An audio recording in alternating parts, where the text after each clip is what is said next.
Right news and details. Osmania university police స్టేషన్లో కేటీఆర్ పై TPCC general secretary Chanagani Dayakar ఫిర్యాదు చేశారు. గ్రూప్ 1 పోస్టులను అమ్ముకున్నారన్న కేటీఆర్ వ్యాఖ్యలు ప్రభుత్వ ప్రతిష్టకు భంగం కలిగించేలా ఉన్నాయని ఫిర్యాదు చేశారు.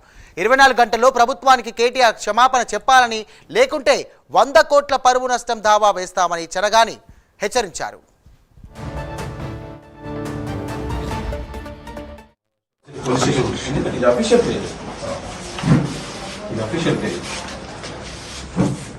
మీకు పూర్తి ఎవిడెన్స్ లింక్ అన్ని కూడా మీకు సబ్మిట్ చేస్తున్నాం సార్. ఎందుకంటే వాళ్ళు నిన్న వచ్చిన ప్రూఫ్ ఉంటే ఎవిడెన్స్ బయట పెట్టండి.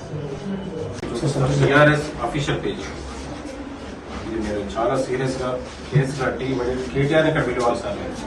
యూనివర్సిటీ పోలీస్ స్టేషన్ ఇది అఫీషియల్ పేజ్. ఇది అఫీషియల్ పేజ్. మీకు పూర్తి ఎవిడెన్స్ లింక్ అన్ని కూడా మీకు సబ్మిట్ చేస్తున్నాం సార్.